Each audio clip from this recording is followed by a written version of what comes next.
Fardu wudu ada 6, jumlah sunnah wudu ada 77 sunnah. Kata Sayyidina Utsman, ini wudu Rasulullah kayak begini. Kemudian Nabi bilang pada waktu Nabi habis wudu kayak begitu, man tawaddo'a nahwa wudu'i hadza summa shalla rak'ataini wa lam yuhaddis fihi ma nafsah ghufira lahu ma taqaddama min dambihi wa ma ta'akhkhar. Kata nabinya habis ngajarin wudu, siapa yang wudu kayak saya ini, kata Rasulullah, kemudian wudu itu dipakai sholat 2 rakaat, habis wudu nggak ngobrol, sholat 2 rakaat, maka dosanya diampuni yang dulu-dulu, yang ke depan, artinya terjaga dari dosa, asal wudunya sempurna, sunnah-sunnah wudunya dikerjakan. Bahwasanya Sayyidina Utsman bin Affan yaitu pernah meminta biwadu'in dengan air wudu, meminta air wudu. Faghasala kaffaihi, lalu beliau membasuh akan 2 telapak tangannya, salasa marratin sebanyak 3 kali. Tsumma tamadmada, kemudian beliau berkumur-kumur, wastan syaqa, dan beristinsak memasukkan air ke hidung, wastan sara, lalu beristinsar membuang air dari hidungnya. Summa ghassala wajhahu, kemudian beliau membasuh akan wajahnya, salasa marratin sebanyak 3 kali.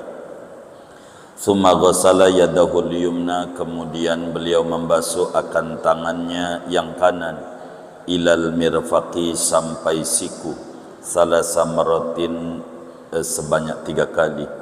Tsummal yusra, kemudian membasuh tangan yang kiri, misla dzalik, seperti demikian itu 3 kali. Tsumma masaha bi ra'sihi, kemudian beliau mengusap kepalanya. Tsumma ghassala rijlahul yumna, kemudian beliau membasuh akan kakinya yang kanan, ilal ka'baini, serta 2 mata kaki, salasa marrat sebanyak 3 kali.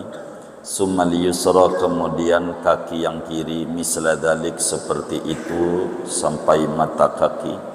Summa qala, kemudian berkata Sayyidina Utsman, ra'aitu Rasulullah sallallahu alaihi wasallam tawadda'a nahwa wudu'i hadza, aku melihat Rasulullah sallallahu alaihi wasallam berwudu, kanjeng Rasul, percis seperti wudunya aku yang ini. Muttafaqun alaih, hadis riwayat Bukhari Muslim.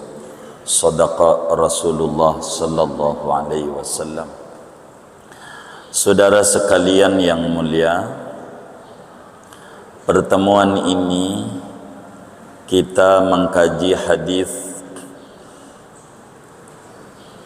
yang terlengkap dalam tata cara wudu, yang tidak ada hadis tentang wudu selengkap hadis yang kita akan bedah pada pertemuan ini. Hadisnya dari Humran bin Aban, seorang budak yang dimerdekakan oleh Sayyidina Utsman bin Affan. Humran meninggal pada tahun 75 Hijriah. Humran seorang tabi'in. Beliau melihat Sayyidina Utsman bin Affan. Ini hadis bersambung kepada Sayyidina Utsman bin Affan.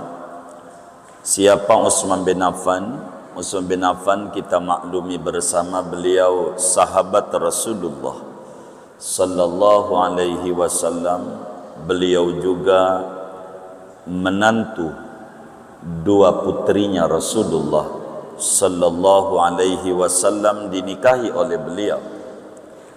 Utsman bin Affan adalah misanan Nabi Muhammad sallallahu alaihi wasallam, karena Utsman punya bapak namanya Affan, Affan punya bapak namanya Abul As, Abul As punya bapak namanya Umayyah, Umayyah punya bapak namanya Abdul Manaf. Abdul Manaf ini kakeknya Nabi Muhammad sallallahu alaihi wasallam, sebab Nabi punya abah namanya Abdullah, Abdullah punya abah namanya Abdul Muttalib, Abdul Muttalib punya abah namanya Hashim, Hashim punya abah namanya Abdul Manaf. Abdul Manaf kakeknya Nabi juga, kakeknya Sayyidina Utsman juga. Sayyidina Utsman lahir pada tahun ke-6 daripada tahun gajah. Artinya selisih umur dengan Rasulullah sallallahu alaihi wasallam 6 tahun, lebih muda. Lahir di Taif. Di Taif. Ini Sayyidina Utsman. Masuk Islam sesudah Siti Khadijah, sesudah Ali bin Abi Thalib, sesudah Zaid bin Harisah, sesudah Abu Bakar Siddiq radhiyallahu ta'ala an. Dan masuk Islam yang mengajak adalah Abu Bakar Siddiq radhiyallahu ta'ala an. Sayyidina Utsman ini hijrah ke Habasyah pada tahun ke-5 dari kenabian. Pertama 12, sampailah hijrah lagi ke Ethiopia, sekarang Eritrea Habasyah ini, membawa kaum muslimin 80-an. Jadi diambil menantu oleh Rasulullah sallallahu alaihi wasallam buat 2 putrinya, namanya Ruqayyah. Anak Nabi ini yang perempuan 3, Siti Fatimah, 4, perempuan 4. Ada Zainab, ada Fatimah, ada Ruqayyah, ada Ummu Kulsum. Nah, Ruqayyah dinikahkan oleh Nabi kepada Sayyidina Utsman. Maka Utsman ini menantunya Rasulullah. Ruqayyah wafat, turun ranjang, nikah dengan Ummu Kulsum. Maka gelarnya Sayyidina Utsman Dzun Nurain, yang memiliki 2 cahaya. Kenapa digelari Dzun Nurain? Di dalam kitab Nurul Absar fi Manaqibi Ali Baitin Nabil Mukhtar dijelaskan, tidak ada seorang manusia pun sejak zaman Nabi Adam alaihissalam menikah sampailah umat akhir zaman menikah dengan 2 putri seorang Nabi, 2 selain Sayyidina Utsman bin Affan. Tidak ada selain Sayyidina Utsman bin Affan. Sayyidina Utsman bin Affan ini termasuk mubasysyirina bil jannah, orang yang diberi kabar gembira dengan surga. Artinya dijamin masuk surga. Dari 10 orang yang Nabi menyampaikan, Abu Bakar masuk surga, Umar masuk surga, Utsman bin Affan masuk surga, Ali bin Abi Thalib masuk surga, Zubair bin Awam masuk surga, Abu Ubaidah Amir bin Jarrah masuk surga, Sa'ad bin Abi Waqqas masuk surga. Kata Nabi, Sa'id bin Zaid, Abdurrahman bin Auf, Talha bin Ubaidillah, 10 sekaligus Nabi bilang, ini orang dijamin oleh Allah pasti masuk surga. Kalau kita orangnya dikata si fulan surga, itu kerjaannya tidur mulu. Kalau kita udah surga begitu. Ini sahabat mengerti kalau dikata surga itu bukannya makin kendor ibadahnya, tapi makin kencang. Faham dengan kalamnya Rasulullah sallallahu alaihi wasallam. Sayyidina Utsman ini kaya raya, duitnya banyak.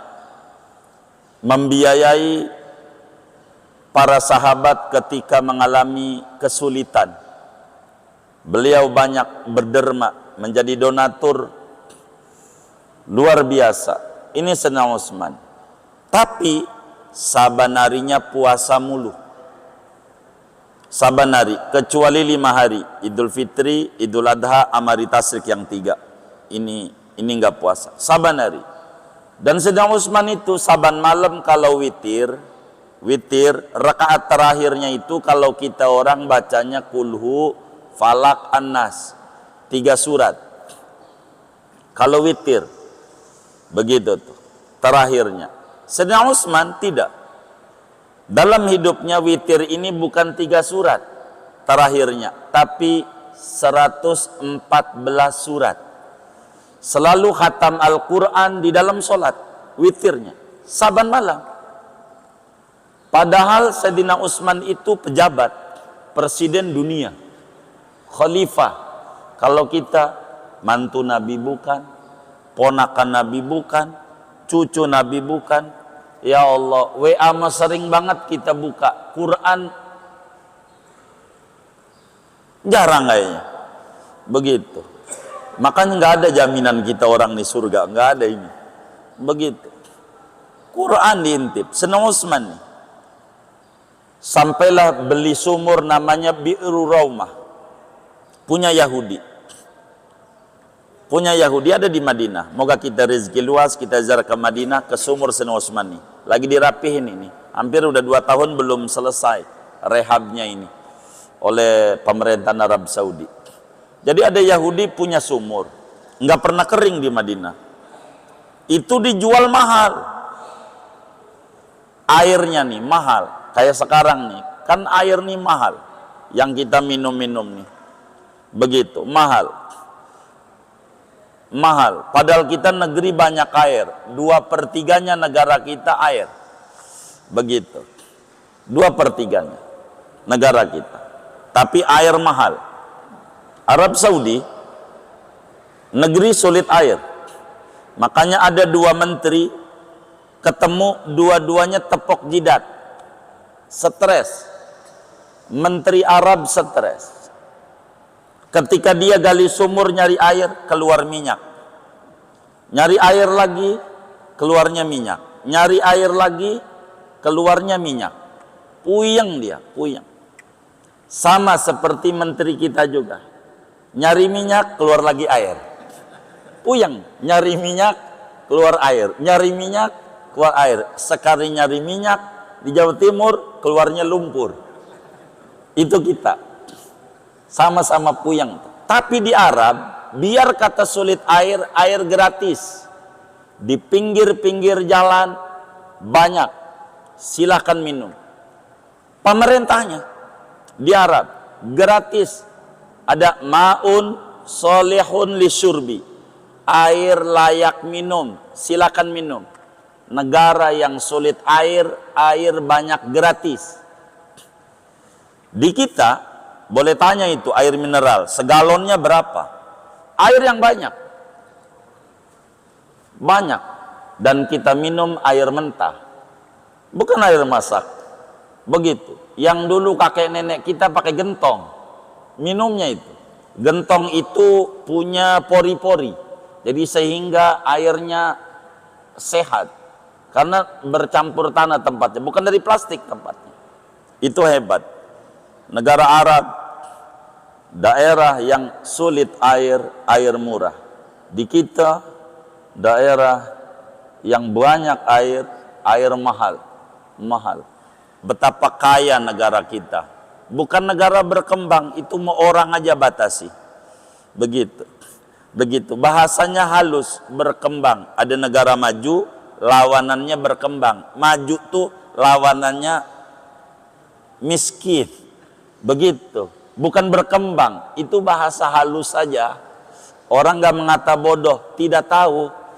Itu sama sebetulnya tidak tahu dengan bodoh itu.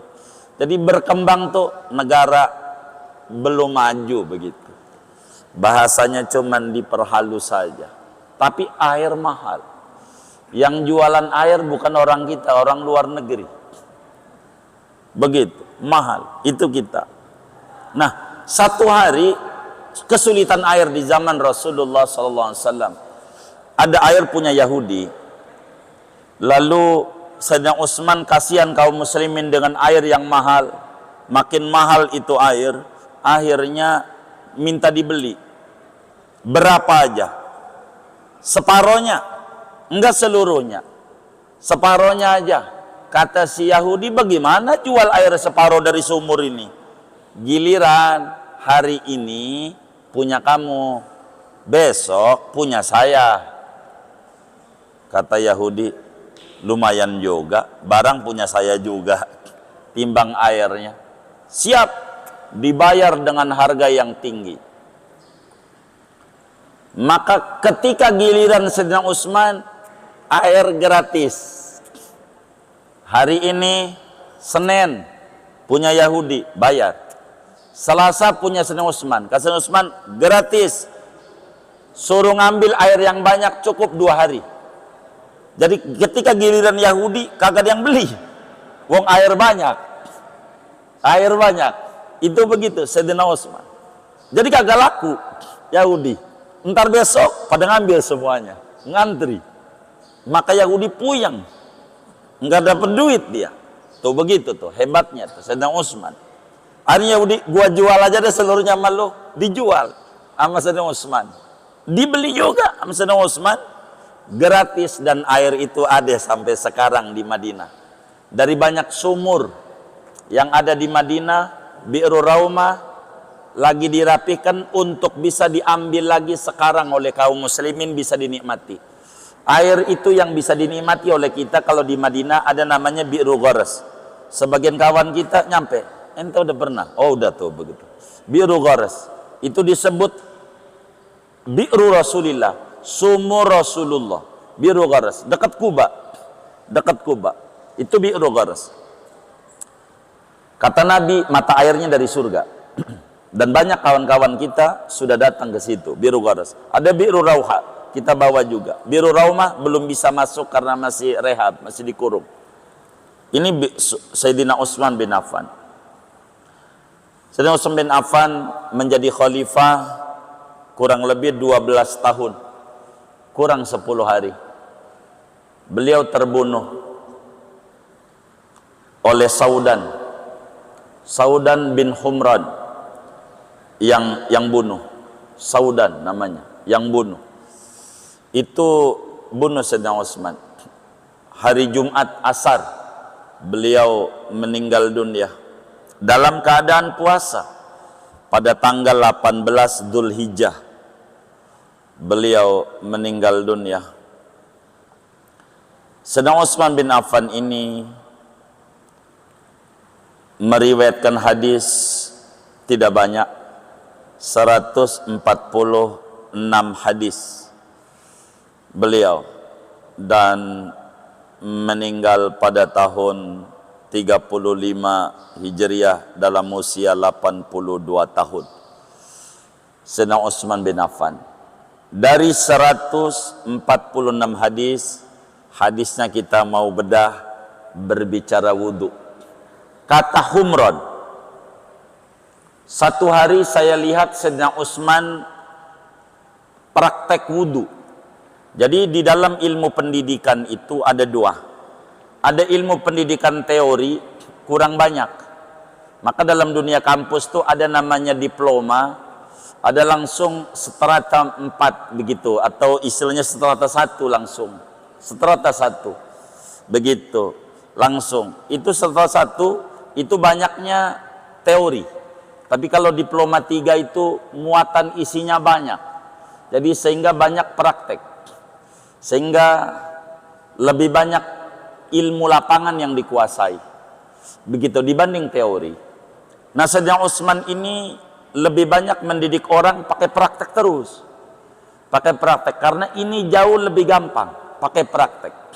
Makanya mohon maaf, dengan kajian mendengar sama kajian melihat kayak sinetron, cara ngerusak orang mentalnya, maka dengan pemberitaan di televisi lebih gampang cara merusak orang karena melihat ini praktek namanya, pendidikan praktek. Dengan pendidikan praktek, ini ada kasus begini, ada kasus begini, begitu diperlihatkan. Ini makin gampang dicerna dengan praktek dibanding dengan teori. Dan Sayyidina Utsman bin Affan satu hari ngedidik para sahabat, para tabi'in, cara-cara wudhunya Nabi besar Muhammad sallallahu alaihi wasallam. Dan ini penting, praktek ini penting. Solat kita kudu datang ke rumah kiai, kiai coba cek solat saya, begitu. Nah inilah prakteknya wudhu Sayyidina Utsman. Bagaimana Sayyidina Utsman diajarin wudhu oleh Rasulullah, Sayyidina Utsman pun ngajar wudhu, bukan wudhu tuh fardu wudhu ini bukan, ini begini nih. Maka Sayyidina Utsman bilang, saya minta air wudhu. Di sini disebut kata Humran, anna Utsman da'a bi wadu'in, minta air wudhu.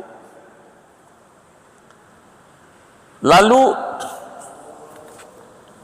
sesudah minta air wudhu, Sayyidina Utsman mempraktekkan wudhu dengan membasuh dua telapak tangan 3 kali, lalu kumur-kumur hidung, usap wajah, singkatnya begitu, tangan kanan, tangan kiri, usap pala, lalu kemudian basuh kaki, lalu Sayyidina Utsman bilang, sampailah basuh kaki kanan, kaki kiri, lalu Sayyidina Utsman bilang, saya lihat Kanjeng Rasul sallallahu alaihi wasallam berwudu percis kayak yang saya contohkan dan ajarkan kepada Anda semua. Begitu. Artinya wudu saya ini seperti wudunya Kanjeng Nabi Muhammad sallallahu alaihi wa alihi wa sahbihi wasallam. Maka dari pendidikan ini, hadis ini kita ambil faedah. Begitu banyak faedah yang kita bisa petik dari hadis ini. Moga cukup waktu, kita bisa bedah cukup panjang dari materi yang kita bedah pada pertemuan ini.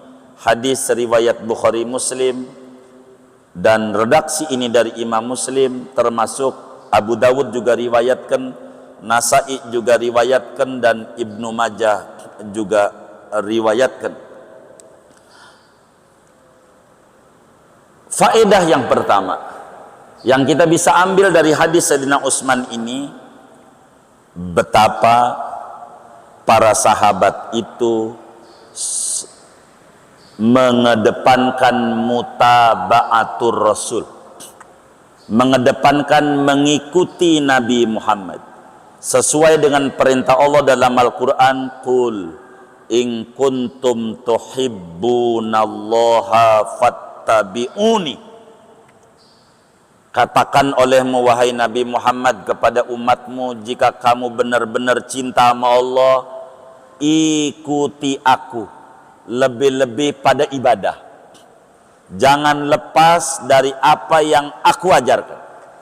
Dan ini Sayyidina Utsman bilang, ra'aitu Rasulullah sallallahu alaihi wasallam tawaddo'a nahwa wudu'i hadha, kulihat dengan dua mata kepalaku Rasulullah wudu kayak begini.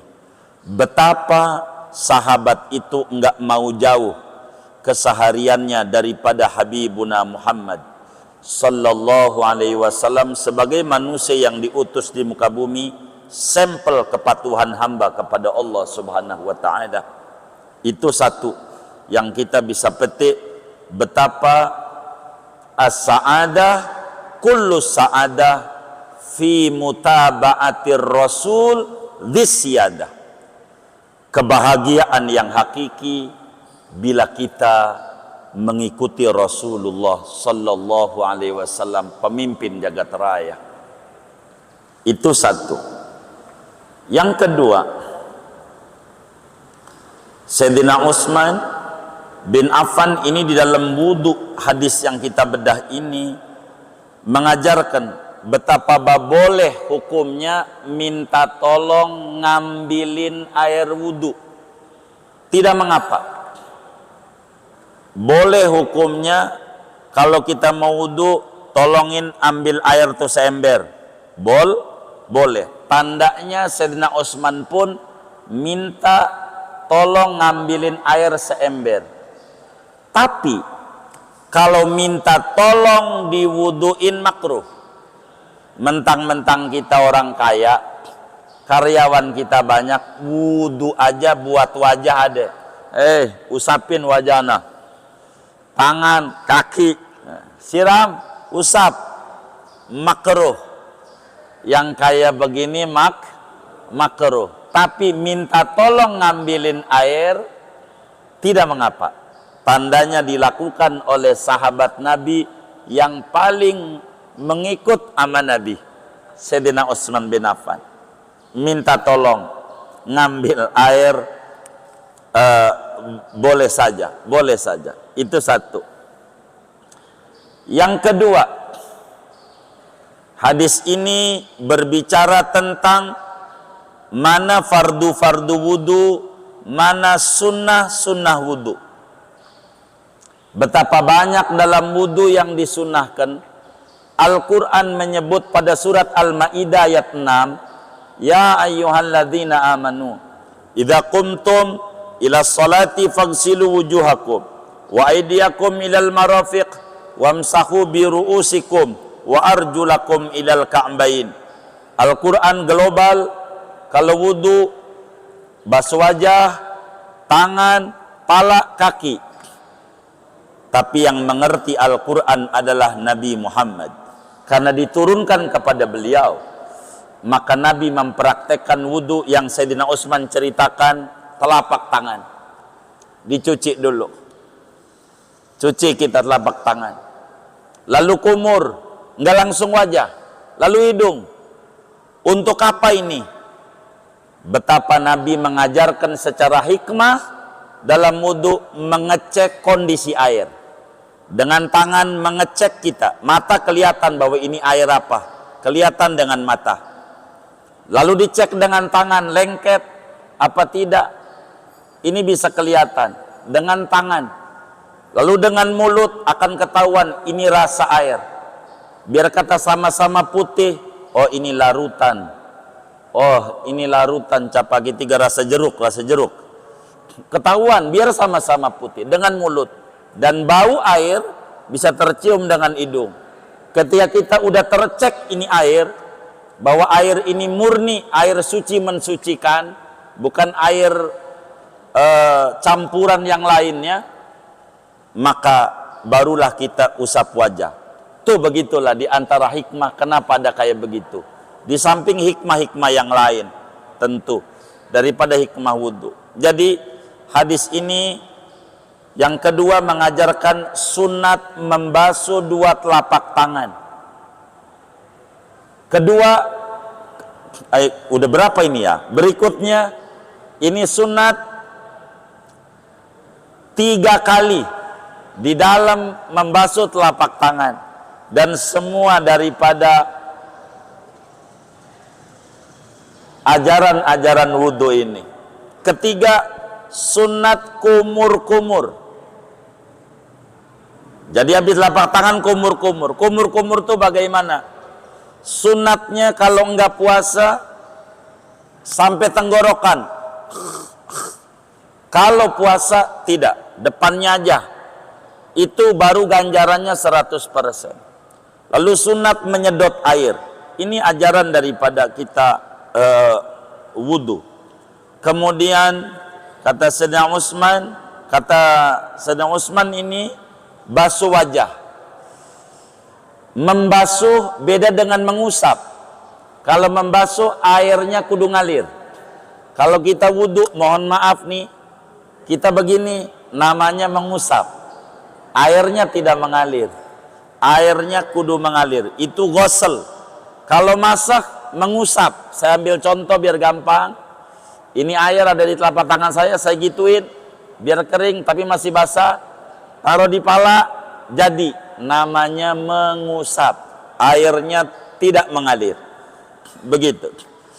Kemudian sunat lagi dalam wudu masukin air ke hidung dan 3 kali. Kemudian sunat lagi membuang air yang di hidung, jangan dimasukin ke perut lagi, tapi dibuang lagi. Kemudian dalam membasuh wajah sunat 3 kali. Membasuh wajahnya sunat 3 kali. Semuanya nih 3 kali. Dari mana membasuh wajah? Karena ada kanan, ada kiri. Pipi ini bukan dimulai dari pipi kanan, tapi dari atas wajah. Usapnya dari atas wajah sampai bawah. Kalau ada jenggotnya, sampai jenggotnya kenain air. Begitu. Sunat. Jenggotnya ini kalau tebal, dalamnya ditakhlil. Kalau itu wajib luarnya aja. Dari atas ke bawah. Itu sunat. Wajah. Kemudian tangan. Tangan ini bahasanya ilal mirfaqaini, sampai siku. Jadi basuh tangan tuh dari telapak tangan ke siku. Kalau wudu begini. Siapa yang wudunya di keran begini nih? Namanya dari siku ke tangan. Kalau dari tangan ke siku begini. Bukan begini. Ada nggak yang wudunya dari siku ke tangan? Banyak nggak? Ngaji juga jangan-jangan orangnya nih. Dia tidak mutaba'atur rasul, tidak ngikut. Begitu, ganjarannya kurang. Dari tangan ke siku. Ke siku. Pertanyaannya, apakah sikunya kudu dibasuh? Orang sampai itu apakah sikunya masuk atau tidak? Ila itu namanya dalam bahasa Arab intihaul ghayah. Pertanyaannya, apakah al-ghayah dakhilatun tahtal mughayah atau kharijatun? Apakah sikunya kudu dibasuh atau tidak? Maka dilihat bila mana satu jenis, maka artinya sampai dia juga dan begitu. Kalau satu jenis, kalau lain jenis sampai berhenti di situ.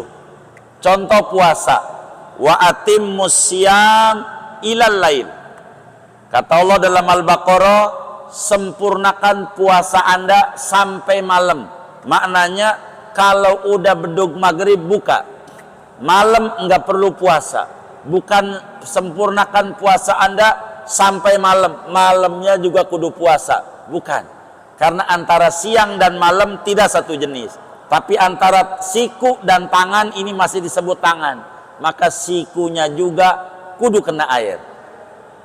Makanya di dalam mazhab Syafi'i dikata ma'al mirfaq, disertai siku. Sikunya kudu dibasuh juga. Bahkan sunat sampai lengan, pertengahan lengan.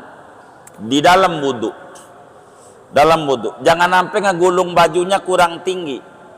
Akhirnya siku nggak kena, wudunya nggak sah. Berimbas sholatnya tidak sah.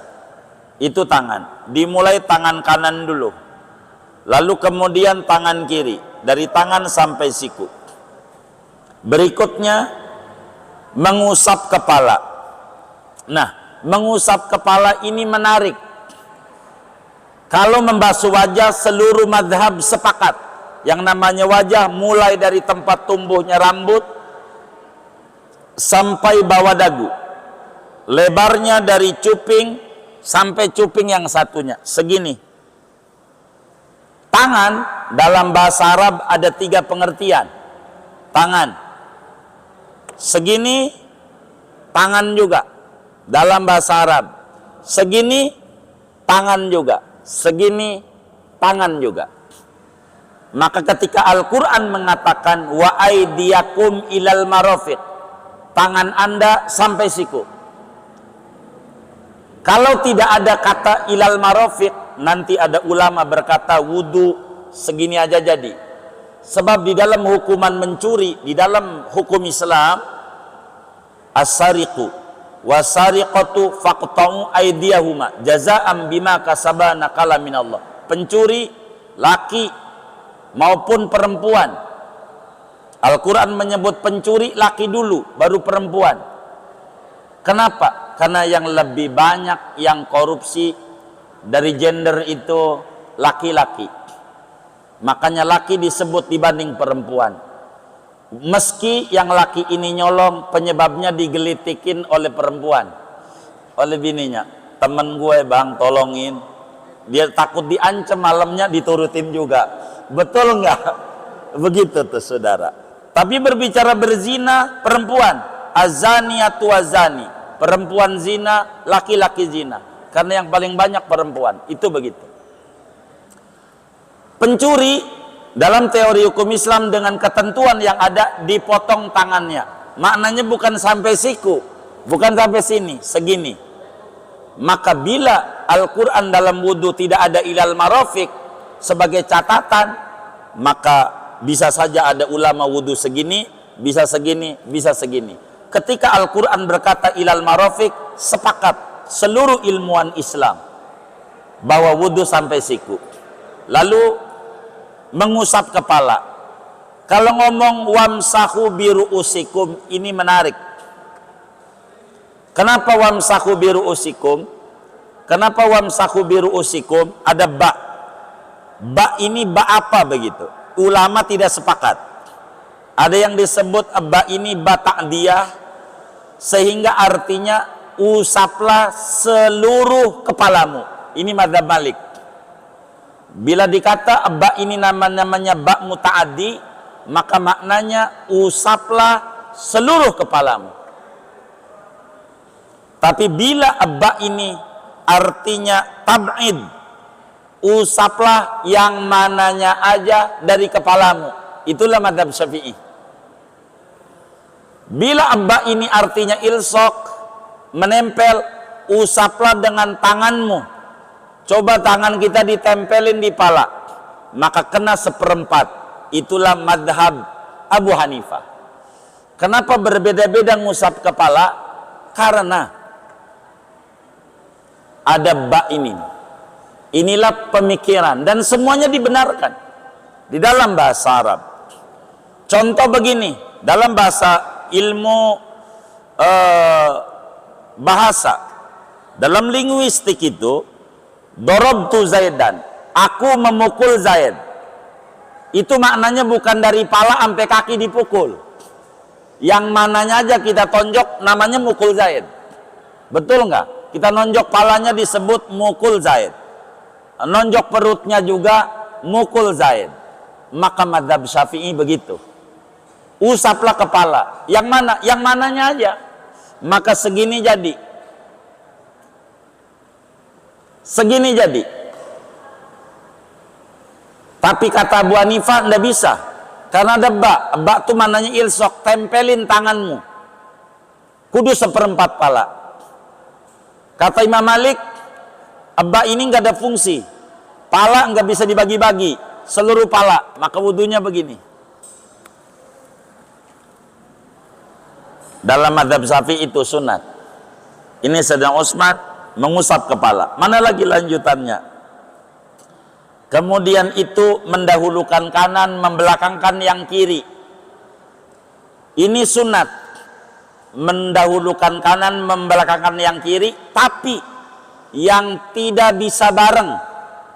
Bila anggota itu ada kanan, ada kiri, bisa bareng, maka tidak didahulukan yang kanan. Contoh kuping. Kuping itu bareng. Jangan begini kalau usap kuping. Makruh, ngurangi ganjaran. Kita nih butuh ganjaran. Namanya aplusan. Salah dia. Telinga ada kanan ada kiri. Betul. Bisa bareng. Maka disuruhnya bareng. Kecuali tangan kirinya pegang gayung. Kalau tangan kirinya pegang gayung jangan bareng. Tumpah di baju. Maka kanan dulu. Kayak wajah, ada pipi kanan, pipi kiri. Ini dari atas. Enggak mutlak. kanan-kanan mulu. Enggak, begitu. Itu begitu, sunatnya. Kemudian mana lagi? Di sini diajarkan mengusap kepala sekali. Artinya fardu wudhu tuh yang wajib sekali. 3 kali itu hukumnya sunat. Kemudian dari praktek Sayyidina Utsman ini mengajarkan wajib tartib. Singkatnya dari hadis ini, fardu wudhu ada 6. Ada 6. Niat berbarengan dengan basuh wajah 2. 2 basuh wajah, 3 basuh telapak tangan, yang mananya dulu terserah jadi, tapi sunatnya kanan dulu. 4 usap kepala, 5 basuh kaki, 6 tertib. Dari mana tertib? Sayyidina Utsman menyebutkan tertib semuanya. Begitu. Dan Al-Quran tertib, wajah dulu, tangan, pala, kaki. Maka wudhu ada tertib. Fardu wudhu ada 6, tapi sunnah wudhu banyak. Dalam hadis ini tidak tuntas sunnah wudhu. Jumlah sunnah wudhu ada 77 sunnah. Ada 77. Karena ini baru satu hadis, masih nanti kita ketemu hadis-hadis yang lain ke depan tentang wudhu, akan berbicara sunnah-sunnah wudhu. Singkatnya dari praktek Sayyidina Utsman ini, hadis yang terpanjang berbicara praktek kita di dalam wudhu. Bahkan di dalam lanjutannya hadis ini ada lanjutannya. Kata Sayyidina Utsman, ini wudhu Rasulullah kayak begini. Kemudian Nabi bilang pada waktu Nabi habis wudhu kayak begitu, man tawaddo'a, kata nabinya, nahwa wudhu'i hadha summa shalla rak'ataini walam yuhaddis fihi ma nafsah ghufira lahu ma taqaddama min dambihi wa ma ta'akhkhar. Kata nabinya habis ngajarin wudhu, siapa yang wudhu kayak saya ini, kata Rasulullah, kemudian wudhu itu dipakai sholat 2 rakaat, habis wudhu nggak ngobrol, sholat 2 rakaat, maka dosanya diampuni yang dulu-dulu, yang ke depan, artinya terjaga dari dosa, asal wudhunya sempurna, sunnah wudhunya dikerjakan. Inilah yang diantara yang kita bisa ambil daripada hadis kita ini. Singkatnya, fardu wudhu ada 6 dan sunnah wudhu banyak, terbagi dengan 3 kategori. Dari 77 sunat, ada sunnah sebelum wudhu, ada sunnah ketika wudhu, dan ada sunnah sesudah wudhu. Ini diantara yang kita bisa ambil daripada hadis yang kita bedah pada pertemuan ini. Masih banyak, tapi saya mau tutup segini aja. Sudah baik, segini aja. Ada yang ditanya mungkin dari materi ini atau di luarnya, sebelum doa dipersilakan. Wallahu a'lam.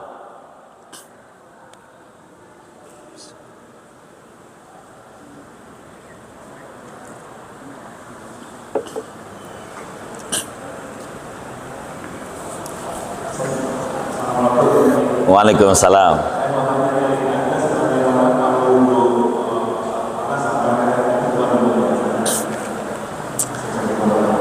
Waalaikumsalam warahmatullahi wabarakatuh. Jadi mashur raqabah, mengusap leher. Apa hukumnya mengusap leher? Mengusap leher ini ketika wudhu, hukumnya ada 2 dari pandangan ulama. Yang pertama, sunat mengusap leher, seperti apa yang Imam Ghazali tuliskan di dalam Ihya Ulumuddin. Begitu, mengusap leher adalah sunat hukumnya. Bahkan ada hadisnya, mashur raqabah amanun minal ghil. Begitu Imam Ghazali tulis dalam Ihya Ulumuddin. Mengusap leher itu mendatangkan keselamatan dari terbelenggu pada hari kiamat. Kalau kita mengambil pendapat ini, maka mengusap leher adanya sesudah telinga. Sesudah telinga usap leher. begitu.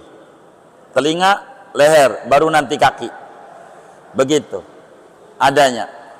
Kedua, ngusap leher tidak sunat karena hadisnya semuanya dhaif. Bahkan ada yang kategorinya maudhu. Begitu. Sehingga yang muktamad dari dua pendapat itu tidak sunat mengusap leher, dan itu di dalam kitab-kitab fikih dijabarkan. Andai ada yang mengusap leher, sunat itu mengikut pendapat apa yang Imam Ghazali sampaikan dan juga para mutaqaddimin daripada ulama menyampaikan. Silahkan saja kalau kita mengata sunat, ada gurunya Imam Ghazali dan lainnya, ada yang mengata tidak sunat pun juga ada gurunya, karena meninjau dari kedudukan hadis dalil berbicara masuk raqabah, kurang lebih begitu. Tapi mengusap kepala ini sepakat semuanya sunat begini sampai belakang. Setiap mengusap kepala wudhu kita kayak begini, ini sunat ganjarannya kayak begini, itu sunat hukumnya. Yang wajib sedikit, segini doang dapatlah pahala 5% gitu, lumayan daripada kagak. Kalau pengen 100% ya kayak begini, baru ngusap leher begini. Kurang lebih demikian. Wallah alam.